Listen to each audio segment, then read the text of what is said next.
Production.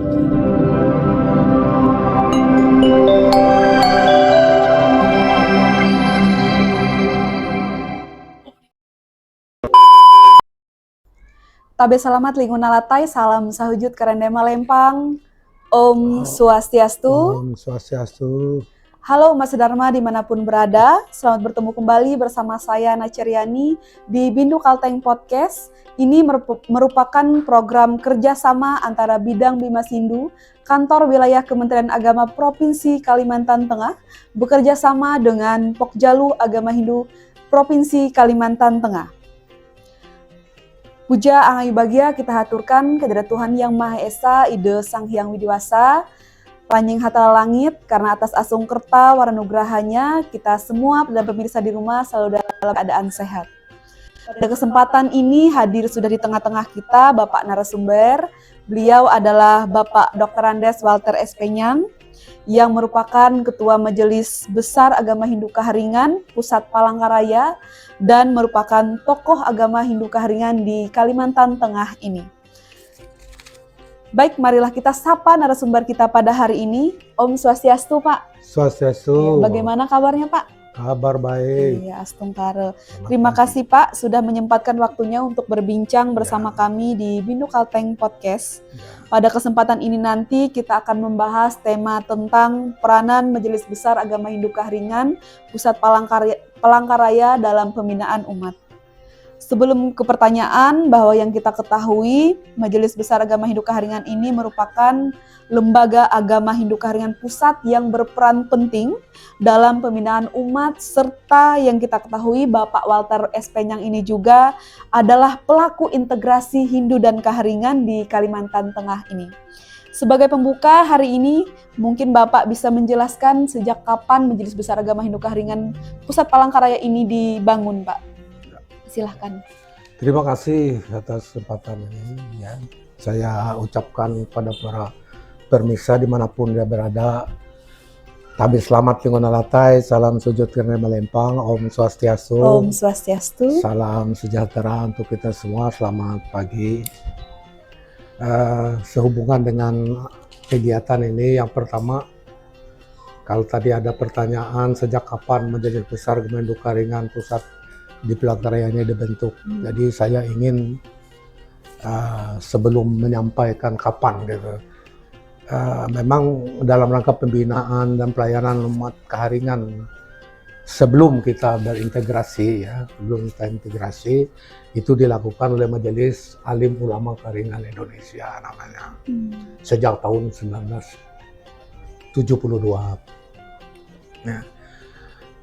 Begitu perkembangan daripada keinginan kita memperjuangkan Kaharingan menjadi suatu agama, itu sejak lama sebetulnya, itu sejak Syarikat Kaharingan Dayak Indonesia dulu ada, tapi ya terbentur masalahnya dengan peraturan dan aturan dari pemerintah itu sendiri, sehingga dengan demikian ya ada satu kesulitan bagi Kaharingan itu bagaimana dia bisa tersentuh pembinaan dan pelayanan dari pemerintah. Karena pemerintah tidak bisa hadir karena dia bukan agama. Iya, betul. Tidak ada sebagai agama, karena ya sejak itu kita agak sulit gitu, kemajuannya sulit. Ya kita kalau melihat keadaan seperti ini lama-lama ya Kaharingan akan habis. Iya.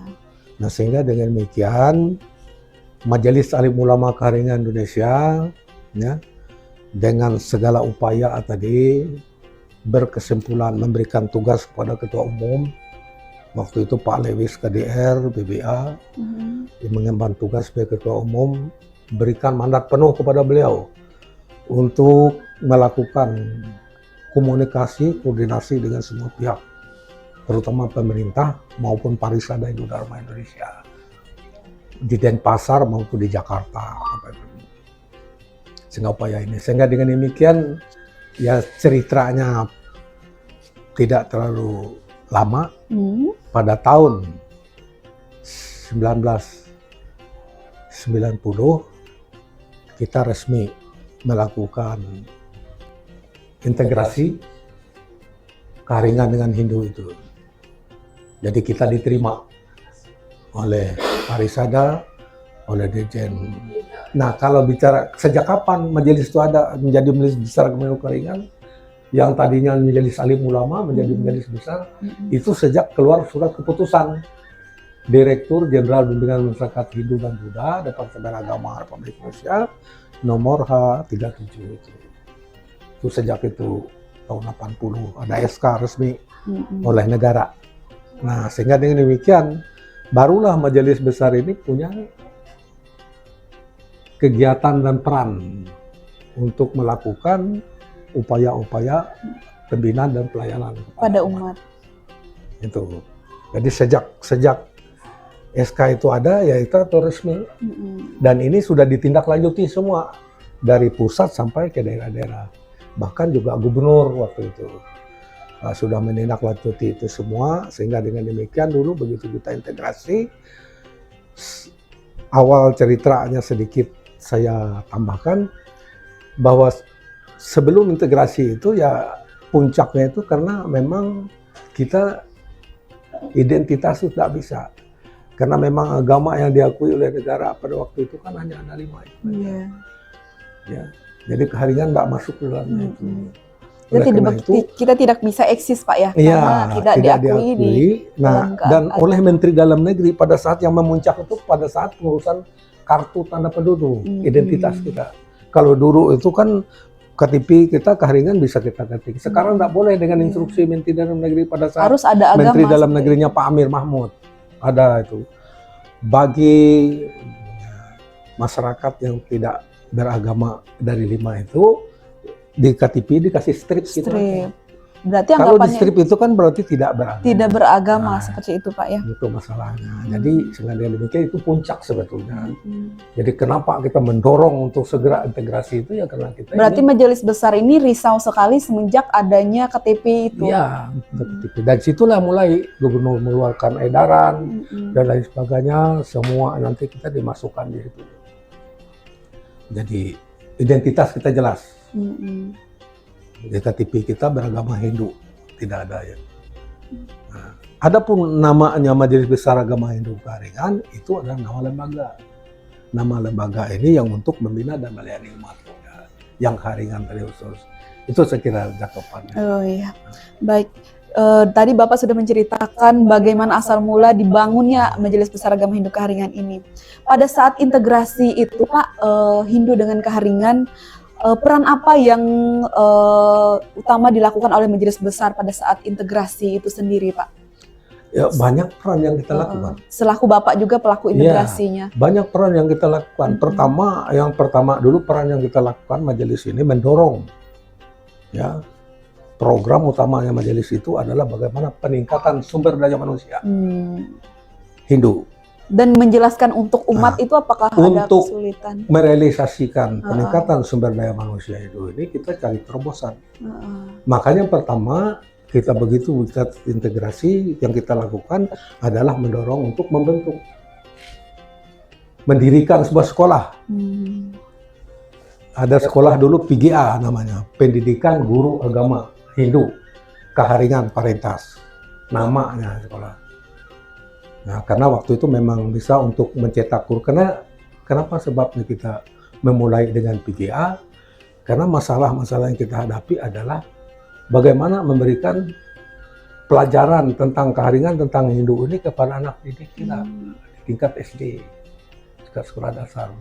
Yang selama itu belum ada. Kalau tidak ada gurunya ya dikosongkan, kan rugi. Karena betul. Mata pelajaran agama adalah mata pelajaran pokok yang harus ada. Nah ini yang untuk satu kesusahan kita. Sehingga dengan demikian mendorong kita untuk mendirikan sekolah PGA ini. PGA ini berjalan, bisa mencetak lulusan PGA, dan waktu itu begitu lulus PGA dia bisa diangkat. Ada formasi. Karena di samping kita mendidik, mengeluarkan lulusan PGA, kita juga berjuang ke pemerintah untuk meminta jatah pengangkatan guru agama. Berarti PGA ini setara dengan sekolah? Sama dengan SPG, dia SMA, tingkat SMA. Tingkat SMA. Karena dulu itu guru-guru itu lulusan dari PGA, dari SPG gitu. Kayak yang Kristen juga Spagak namanya dulu kan. Yang lainnya ada PGA-nya 6 tahun punya Islam. Jadi kita juga punya PGA gitu, jadi sama-sama. Nah, kita diberikan kesempatan. Dan itu statusnya terdaftar pada Departemen Agama. Berarti dari situ awal mula ya, itulah awal mula kita sudah memberikan... bisa maju. Ya, kita maju. Banyak perannya sebetulnya yang dilakukan oleh majelis. Begitu itu sudah bisa terbentuk, ya, sudah bisa mencetak. Untuk ke depan kita mengantisipasi lagi kan, karena memang perkembangan zaman ini sudah kita antisipasi, ya kita dirikan juga perguruan tinggi. Ada namanya STAH dulu. Nah, Sekolah Tinggi Agama Hindu Keharingan Tampung Penyang juga dulu itu. STAH namanya. Cikal bakal dari institut yang ada ini.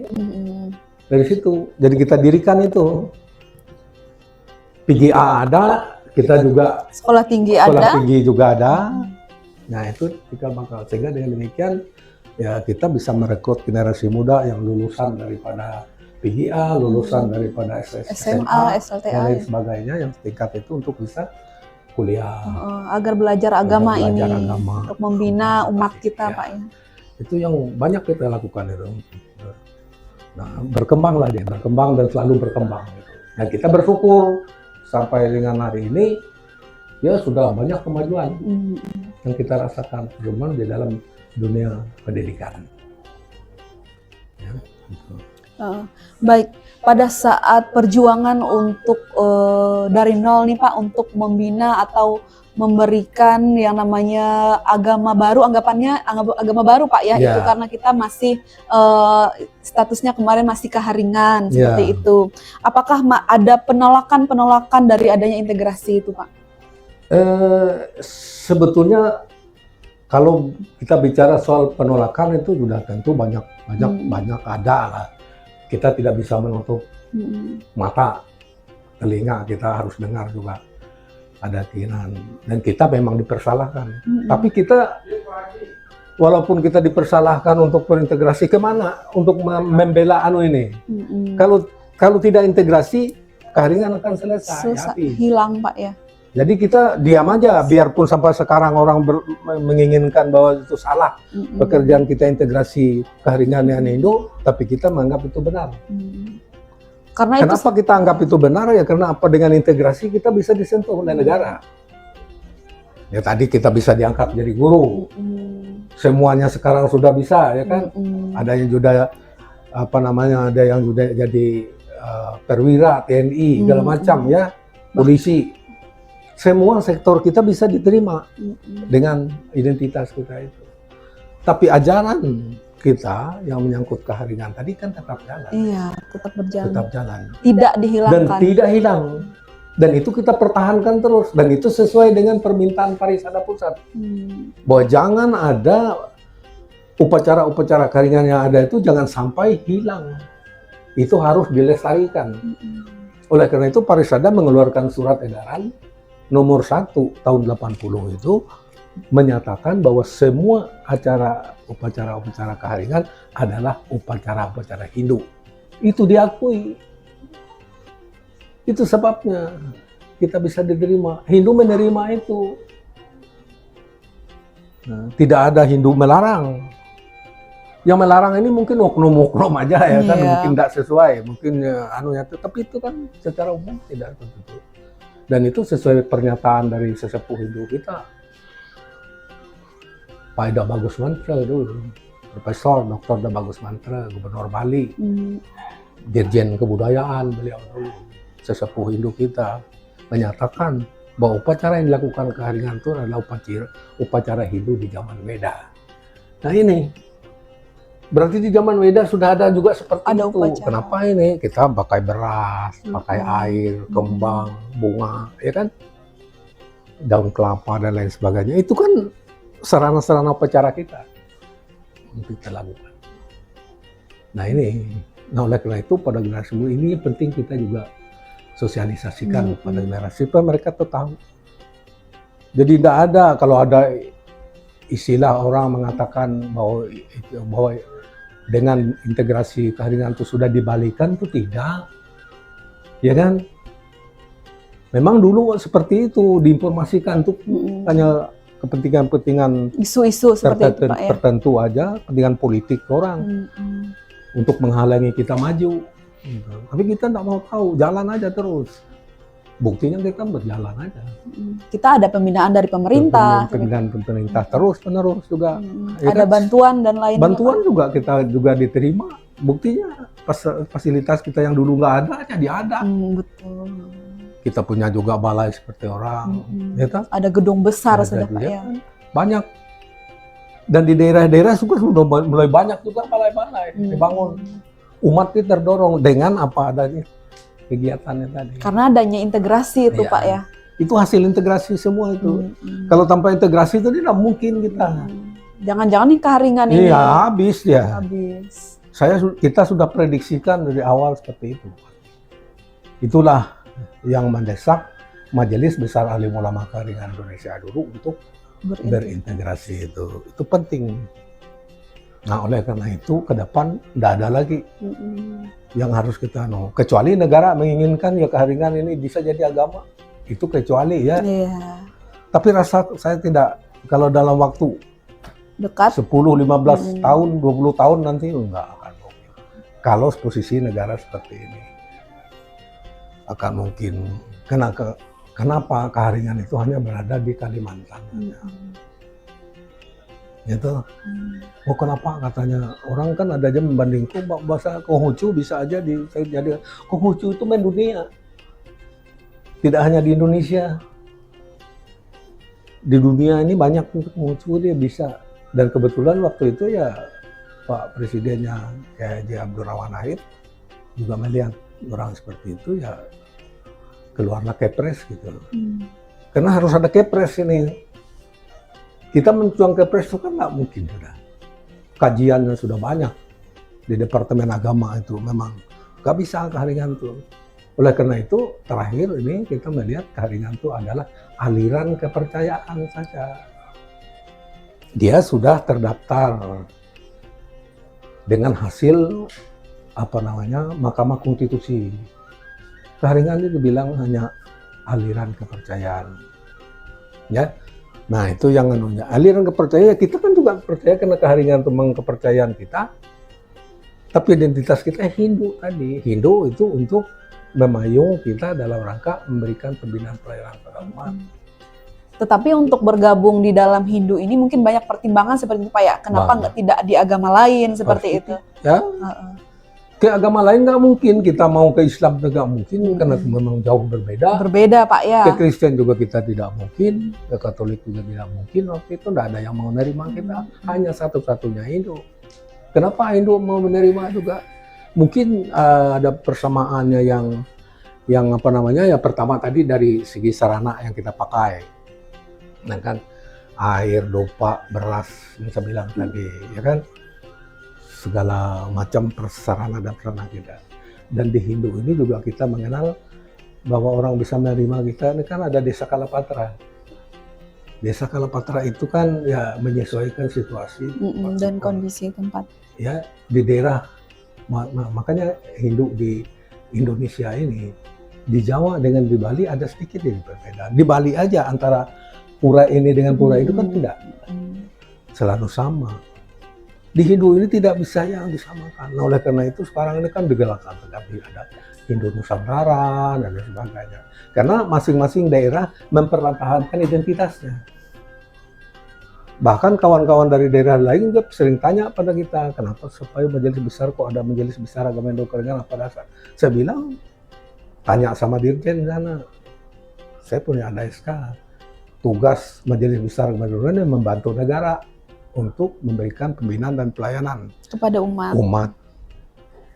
Hindu secara keseluruhan khusus yang keharingan tadi. Kenapa ada dua kita? Ada Parisada, ada majelis di Kalimantan Tengah. Ya itu tadi. Parisada tidak ikut campur tangan ke dalam kita untuk pembinaan pelayanan, itu berada tangan majelis. Tapi secara keseluruhan Parisada adalah merupakan juga lembaga tertinggi kita. Gitu. saling bersamaan untuk melaksanakan pembinaan dan pelayanan. Itu saya kira tempatnya. Baik, terima kasih Pak Walter tadi menjelaskan tentang bagaimana adanya penolakan di dalam integrasi itu sendiri. Jika kita melihat dari peranan Majelis Besar Agama Hindu Kaharingan ini Pak, di Kalimantan Tengah saat ini, apa yang menjadi tujuan utama dari Majelis Besar Agama Hindu Kaharingan ini untuk memajukan kesejahteraan umat di Kalimantan Tengah? Ya, makasih. Majelis dalam hal ini yang pertama dulu yang ingin kita masalah-masalah keagamaan dulu ya kan, pembinaan peranan.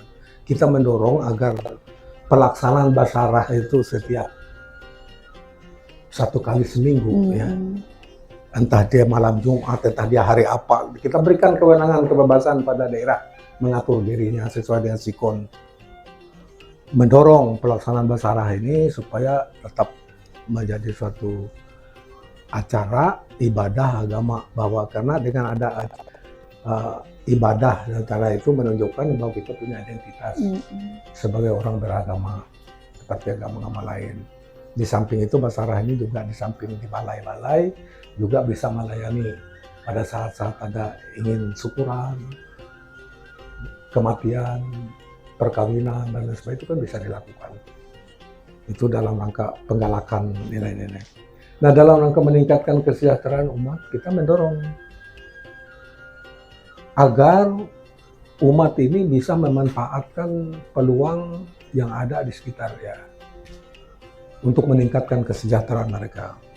Oleh karena itu, majelis selalu mengimbau dalam setiap pertemuan dan lain sebagainya, terutama kepada majelis-majelis daerah kita di kabupaten, resort maupun kelompok. Kita selalu menyampaikan kepada umat melewati mereka, kalau kita punya lahan, tanah, itu jangan istilahnya sekarang itu kan kita tergiur dengan harus dijual kepada orang lain. Kenapa tidak dimanfaatkan lahan kita ini untuk meningkatkan kesejahteraan kita, agar lahan kita ini bisa produktif, bisa menanam, menjadi kebutuhan kita di situ. Jika dia sayur, macam-macam sayur bisa ditanam di situ. Jika kita ingin berternak, kita bisa berternak. Kita selalu melakukan itu lewat kegiatan poskor dan sebagainya. Saya bilang, Pak Budi Purnomo yang selalu saya minta bantu untuk sosialisasikan. Itu dalam rangka peningkatan ekonomi umat. Nah, kalau ekonomi umat ini nanti bagus, tidak ada suatu kesulitan bagi kita, ya kan, bagi umat itu untuk berpunia. Betul. Karena punia ini penting, artinya memberikan sesuatu dari hasilnya itu untuk kepentingan agama. Dan itu ada ayat-ayatnya di situ juga. Nah, kita berpunia itu wajib. Ini kan di ayat Tawur itu juga ada kelebihan litim, telu dua telu. Jadi itu semuanya kita sosialisasikan seperti itu ke depan agar umat ini mengerti. Jadi kalau dia sudah sejahtera, kita minta agar mereka bisa berpunia. Berpunia dengan tulus itu ikhlas. Penting ya bagi kita. Sama saja sekarang ini bagi umat, bagi yang pegawai, kita mendorong ya untuk menyisihkan dari penghasilannya. Tidak usah banyak, asal kita berbuat. Itu yang penting. Sekarang ini kan tidak mudah bagi kita untuk mensosialisasikan itu. Karena umat tuh bisa saja curiga, untuk apa tuh uang? Ya kan? Ya. Makanya gerakannya nanti untuk berpunya itu kita mulai dari ini. Mulai dari basarah itu, mengisi sangku, duit berapa, segala macam itu bentuk-bentuk yang harus kita lakukan. Itu nggak sulit itu. Daripada ya sekarang ini kan banyak kita kalau lihat di daerah-daerah ini kan banyak orang-orang kita nih yang kaya-kaya, tapi justru dia menghambur-hamburkan uang untuk beli beli minuman. Dia kan bikin upacara. Iya. Kita lihat sering di media sosial ya, sering. bikin upacara, nyawer, yang nggak penting-penting itu kan, hanya sesaat saja, tidak abadi. Kepuasan Tapi sesaat. untuk mendirikan balai sulit kan cari uang. Iya, betul Pak.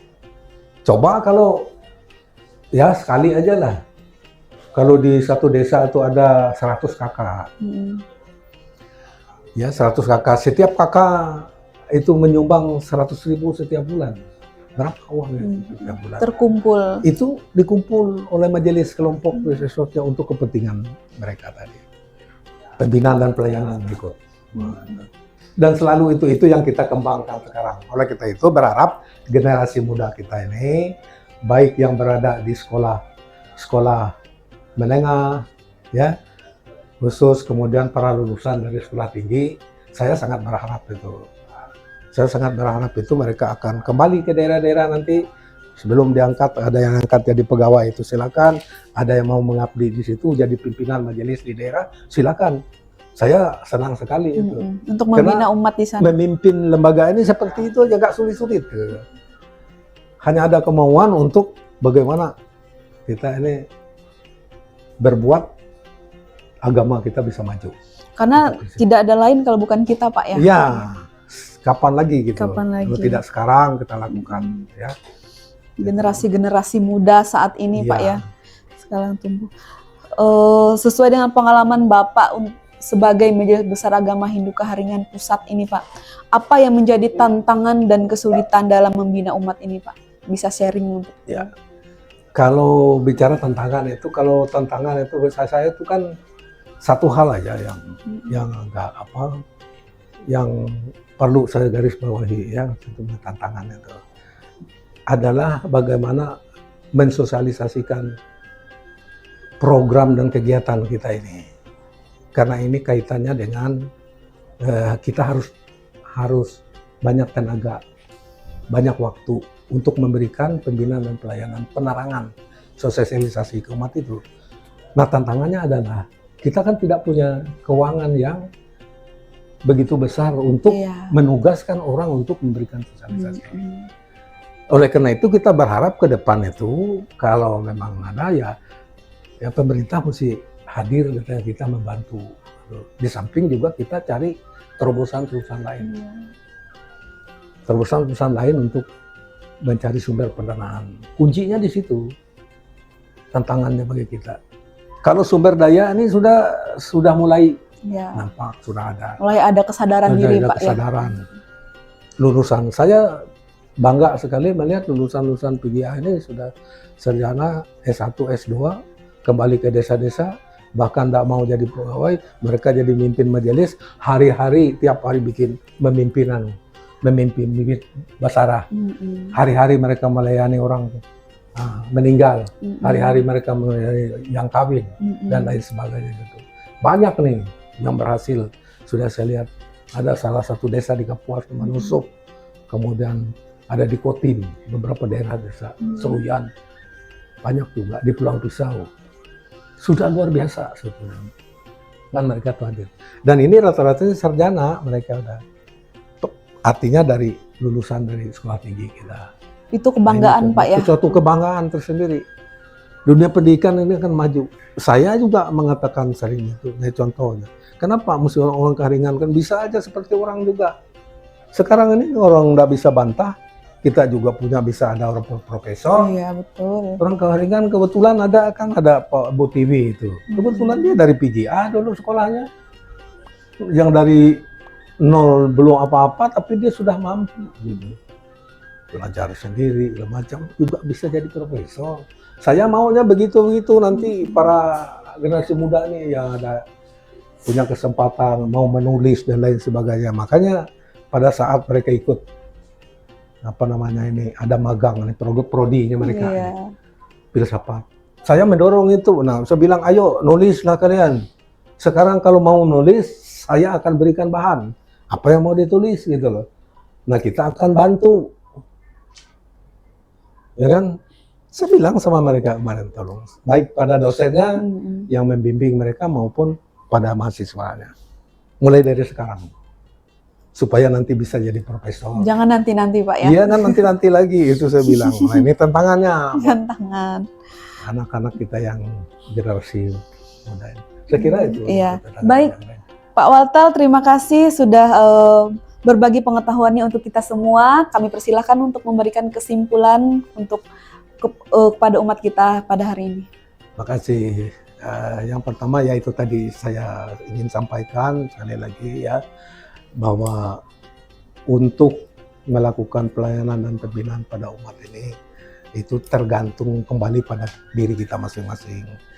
Kemauan yang penting, ada kemauan kita. Dan memang bicara soal agama ini bukan kita mengajar untuk kaya, tidak. Tapi untuk mengabdi bagaimana umat ini bisa itu kita selamatkan. Ajaran kita yang ada bisa kita selamatkan, itu yang penting. Ya, jadi jangan lupa. Nah, yang paling mendasar lagi saya minta itu galakan basarah itu selalu dan selalu aja, jangan berhenti sampai di situ. Itu yang penting, karena dengan media itu kita akan terus bertemu untuk saling bertukar pikiran, menyapa satu dengan yang lain. Saya kira demikian. Iya. Baik, Umat Sedharma dimanapun berada, demikianlah perbincangan kita bersama narasumber kita pada hari ini, membahas tentang peranan Majelis Besar Agama Hindu Kahringan dalam pembinaan umat. Semoga apa yang telah diperbincangkan hari ini atau dibahas hari ini bisa menambah pengetahuan kita tentang peranan Majelis Besar Agama Hindu Kahringan dalam pembinaan umat di Kalimantan Tengah ini. Apabila ada salah kata selama acara berlangsung, kami mohon maaf sebesar-besarnya. Saya Nacaryani dan kerabat Bindu Kalteng Podcast yang bertugas mengucapkan terima kasih, dan marilah kita akhiri dengan mengucapkan Paramasanti bersama. Om Santi Santi Santi Om Sai. Terima kasih Pak. Mantap ya. Mantap.